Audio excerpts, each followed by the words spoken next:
Boa noite, turma. Hoje estou aqui mais uma vez para explicar a aula para vocês, né? Hoje vamos começar com o ciclo de Carnot e máquina térmica. O ciclo de Carnot ele é um ciclo de transformações termodinâmicas particulares. Na verdade, é um ciclo de duas transformações.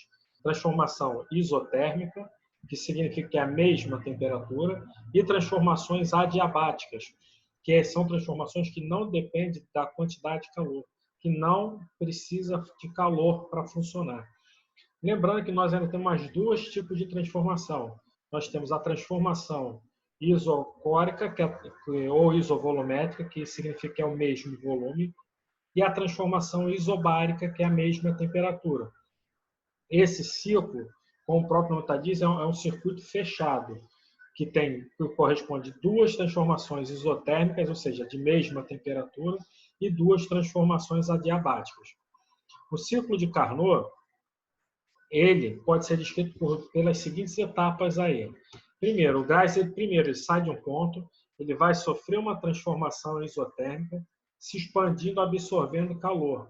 Isso, claro, de uma fonte quente de temperatura, porque vocês sabem que a que a temperatura do fluxo ele é da maior temperatura para a menor temperatura. Depois disso, ele vai sofrer uma expansão adiabática, vindo do ponto 2 para um ponto 3.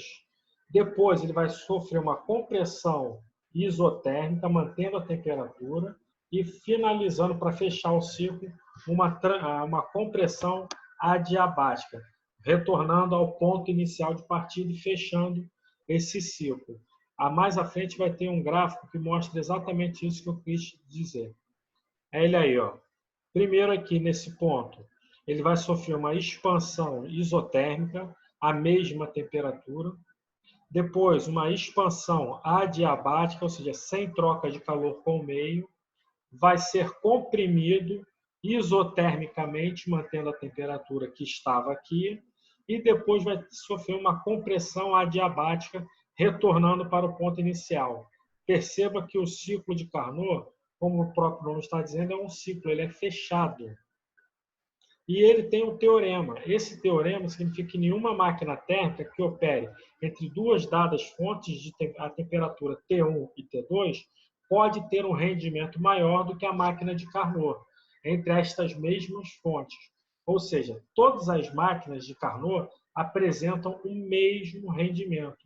Ele é constante no rendimento da máquina de Carnot, desde, é claro, que opere na mesma temperatura. Isso é óbvio. Se você não está alterando nenhuma das duas temperaturas, o rendimento é o mesmo. E o rendimento do ciclo de Carnot ele pode ser dado por essa equação aqui, ó. Ni, que é o rendimento, é igual a 1, que seria o total, o 100%, menos T2 sobre T1, onde T2 é a temperatura na fonte quente e T1 aqui é a temperatura na fonte fria. E essas temperaturas eu coloquei aqui com uma observação em vermelho para vocês terem bastante atenção. Essa temperatura sempre tem que ser calculada em Kelvin. Se ele te deu em graus Celsius, automaticamente você transforma para Kelvin e depois se substitui aí para resolver o cálculo. É bem simples. De Celsius para Kelvin, como é que você muda? Basta somar 273, ok? Beleza. Agora vamos falar de uma outra parte que é chamada de máquina térmica. A máquina térmica, elas são aquelas máquinas que são capazes de converter o calor em energia, em um trabalho útil. Mas é claro que ela não vai transformar 100% desse calor. Ele vai pegar esse calor, jogar uma parte de calor para essa energia, para exercer esse trabalho, e a outra parte ele é rejeitado para uma fonte uma fonte fria.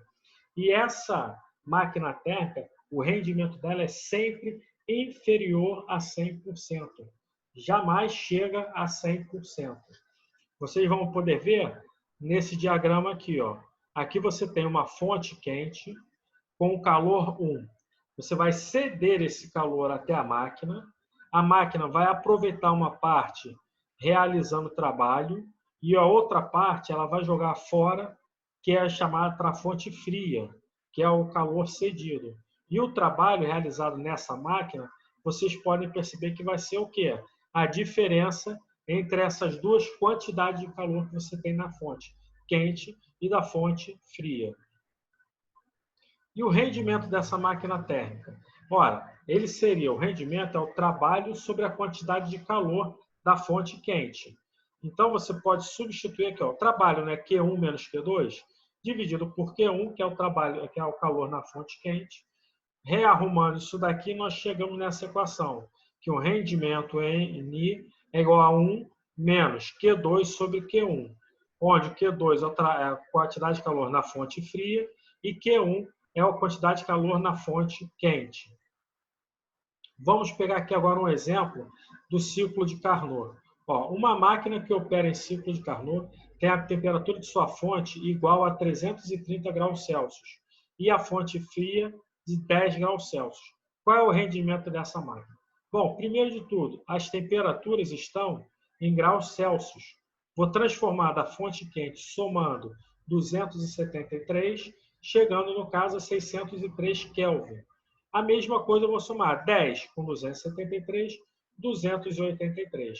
Lembrando que no ciclo de Carnot, o nosso rendimento é dado por essa fórmula 1 menos T2 sobre T1, vamos substituir aqui. Rendimento vai ser 1 menos 283 sobre 603.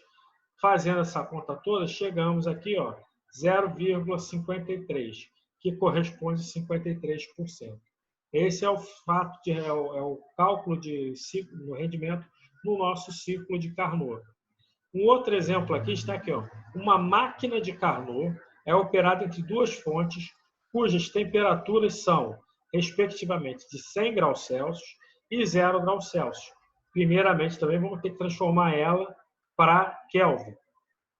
Admitindo-se que a máquina receba da fonte quente uma quantidade de calor igual a 1.000 calorias por ciclo, pede-se, na letra A, o rendimento térmico da máquina. O rendimento térmico, como você viu aqui, eles deram aqui dois valores de temperatura, nós vamos usar a fórmula do rendimento do ciclo de Carnot. Então, Ni é igual a 1 menos T1 sobre T2. Então, Ni vai ser igual a 1 menos a temperatura na fonte fria já somada com 273 sobre a temperatura na fonte quente somada com 273. Resolve aqui, arruma essa equação, nós vamos chegar aqui, o rendimento Ni é 0,268, que corresponde, em termos de porcentagem, a 26,8%. Na letra B, ele pediu o seguinte, ó, a quantidade de calor rejeitada pela fonte fria. Como ele quer a quantidade de calor, você vai ter que usar a segunda fórmula de rendimento. Ó. Ni é igual a 1 menos Q1 sobre Q2. O rendimento é aquele que nós achamos na letra A. Como nós vimos que esse rendimento ele é constante, ele não pode mudar, então vou substituir 0,268 igual a 1 menos Q1 sobre 1.000. Fazendo o MMC aqui entre tudo, eu tenho que Q1 vai ser 1.000 menos 268. Então, meu Q1 é 732 calorias. Bom, isso daqui era o que eu tinha mais ou menos para mostrar para vocês sobre a aula de hoje, sobre a explicação do ciclo de Carnot. Tá? Espero que não tenha ficado nada chato, estressante, maçante. Vou colocar futuramente próximas aulas e aí eu vou colocar lá no YouTube. Vocês vão lá, curtam a página, curtam o link, curtam a aula e, é claro, divulguem para os restantes dos seus alunos, seus colegas. Depois, eu vou mandar o link para vocês. Falou? Valeu, pessoal. Abraço. Até mais.